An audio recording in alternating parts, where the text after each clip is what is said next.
Watchtower, recently you seem to be having issues with keeping your religious status. Hi, Rose here. Recently, the Watchtower organization has had some major problems around the world because of their disfellowshipping, or removing, whichever they want to call it, the policy that they have on that. So this video goes out to the governing body of Jehovah's Witnesses. Now, currently, that includes Kenneth Cook Jr., Gage Flegel, Samuel Hurd, Jeffrey Jackson, Stephen Lett, Garrett Loesch, Mark Sanderson, David Spleen, and Jeffrey Winder. As we know, Anthony Morris was removed in February of 2023, so this doesn't apply to him anymore. But when the older men like Hurd, Loesch, and Spleen start stepping down and getting replaced with younger ones because they got so old, this goes for those who replace them as well. So until this problem of shunning is done away with, this video will always apply. Watchtower, recently you seem to be having issues with keeping your religious status. There was Iceland. We have Norway, Brazil, Lithuania, as well as many others. I know you're currently trying to fight all of these courts' decisions about your religious status with all of your numerous appeals, but that's just costing millions of dollars. Tell you what, why don't you simply stop your shunning policy? Whether you say someone is disfellowshipped or removed from the congregation, it doesn't matter. Just look at the above paragraphs. If they're announced as no longer being one of Jehovah's Witnesses from the stage, that's code word for all witnesses to stop any and all association with that person. You can change the words. You can change the announcements from the stage and how you let the congregation know about a person. But it still comes down to shunning throughout your publications and your videos. Here, let me show you a couple of videos you guys, the governing body, put out. I know you deleted the one from your 2023 regional convention program, but problem is, it was already out there. So, here is a video from a previous regional convention and the one you deleted as well. What I would love is for all of you sitting around the table as governing body members to tell me exactly what you're telling witnesses to do in these videos. And to hear their voice. I missed being with my family. And they thought about reaching out to me. But they knew that if they had associated with me, even a little, just to check on me, that small dose of association might have satisfied me. It could have made me think that there was no need to return to Jehovah.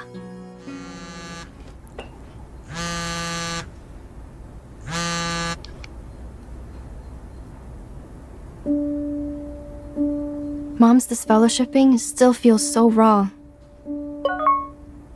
Elsa, please speak up. I miss you so much. I just want to hear your voice. It's such a struggle. I miss her.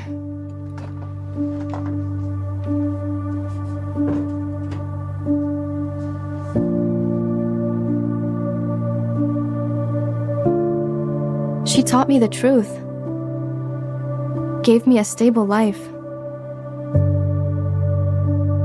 She was my closest friend.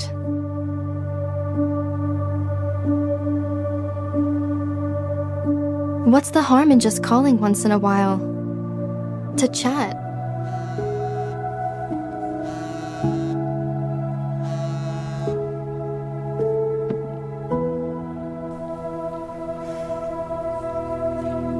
Well, you know what I saw?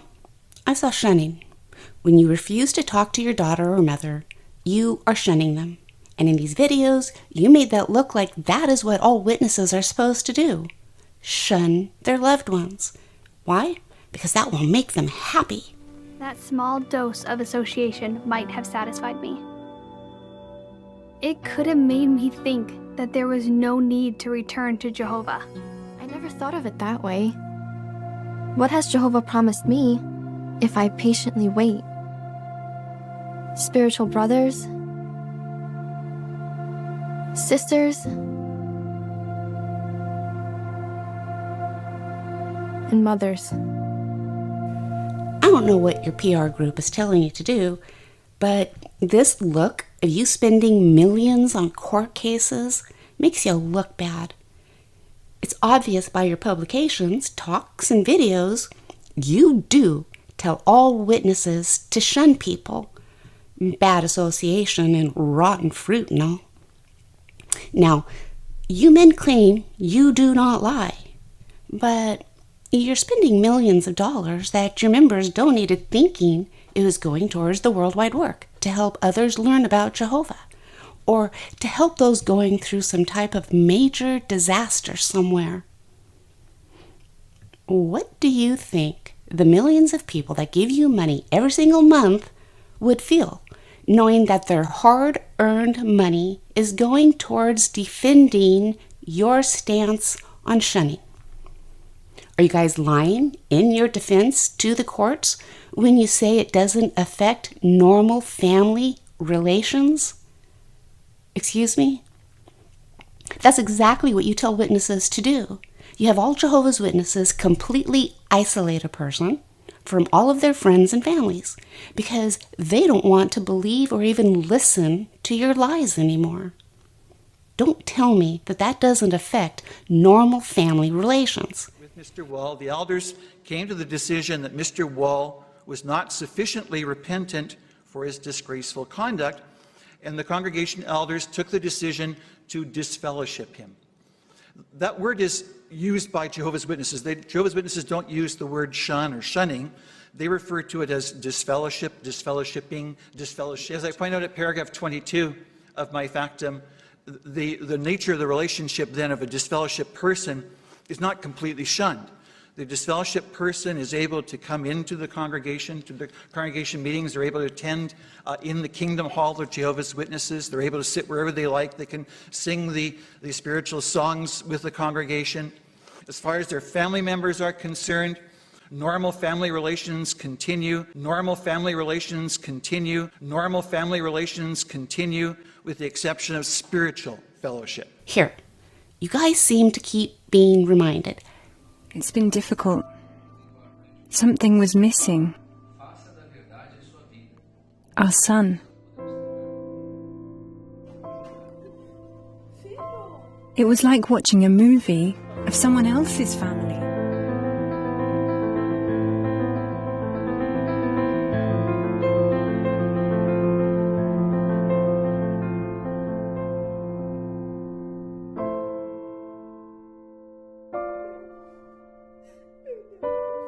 Our son Levi was no longer one of Jehovah's Witnesses.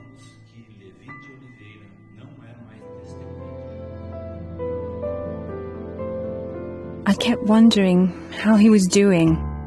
Was he okay?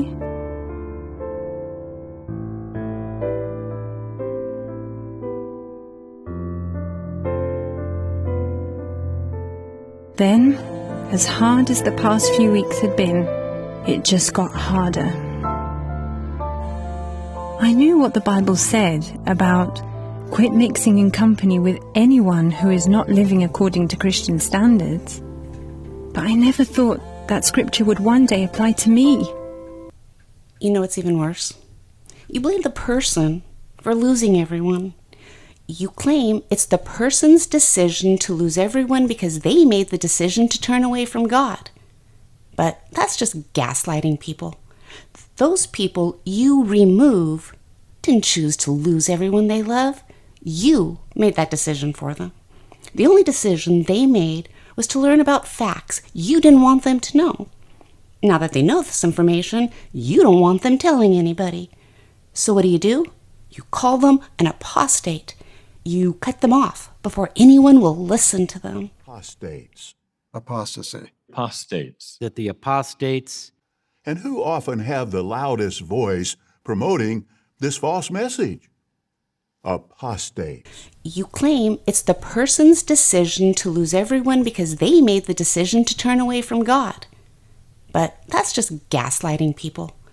Those people you remove didn't choose to lose everyone they love. You made that decision for them. The only decision they made was to learn about facts you didn't want them to know. Now that they know this information, you don't want them telling anybody. So what do? You call them an apostate. You cut them off before anyone will listen to them. Why are you taking away our basic human rights to stop believing in a man-made organization, a man-made religion? See, myself, I still believe in God. I still believe in Jesus. I still pray, and I still have hope. But I will never belong to another religious organization. So, Mr. Governing Body members, what exactly am I doing wrong that I have to lose my family and friends if they find out what I know about all of you guys? If you have nothing to hide, why do you threaten me with disfellowshipping if I open my mouth to talk to anyone about what I found out? You say anything negative is from Satan, right? Christian congregation brought down by persecution in the 2nd and 3rd centuries? It wasn't. It was brought down by false brothers, apostate teachings. And so the devil can use an outright attack. He can use persecution to try to batter the structure of the Christian congregation, but sometimes he uses rot from within, a subtle means to attack us. No, that's not right. Just because it's negative doesn't make it an apostate lie by Satan. Correct me if I'm wrong, but haven't the courts consistently judged against you? Is that a lie? Do you have God's Spirit anymore? That's what the organization claimed when they were winning all the lawsuits before the Supreme Court in the United States. They had Jehovah on their side. So, why all the losses now? I'm just going to throw this out there. Maybe Jehovah doesn't really agree with your handling of disfellowshipping and child sexual abuse. The Bible says we have the right to make our own decisions when it comes to what we believe. You said that right here in this Watchtower. Would you men at the top stop playing like you're Jesus here on earth, telling millions of people what to do and how to treat other people? Because you're not Jesus. The governing body could be likened to the voice of Jesus, the head of the congregation. So when we willingly submit to the faithful slave, we're ultimately submitting to Jesus' authority and direction. You're a bunch of mostly white, self-entitled leaders, just like the Pharisees were.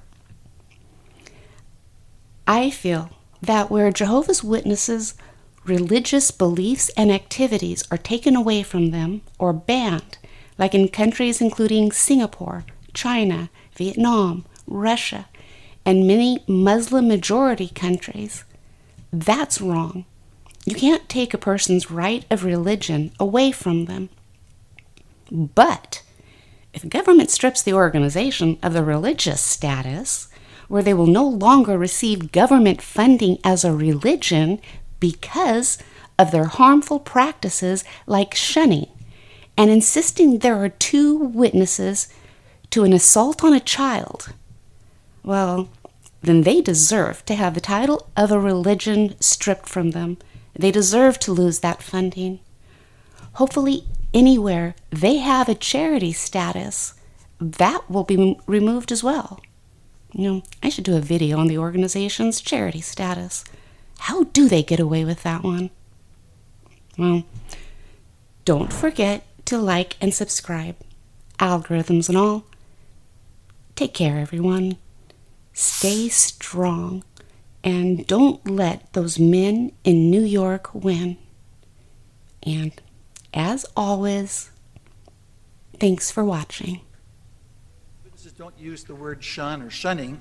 They refer to it as disfellowship, disfellowshipping, disfellowshipped, because that really gives the sense of what's taking place within this particular religious community. Disfellowship literally means no further spiritual fellowship with the individual. It's not completely shunned. The disfellowship person is able to come into the congregation, to the congregation meetings. They're able to attend in the Kingdom Hall of Jehovah's Witnesses. They're able to sit wherever they like. They can sing the spiritual songs with the congregation. As far as their family members are concerned, normal family relations continue. As our dear brother Morris would say, cheer up. Things are only going to get worse.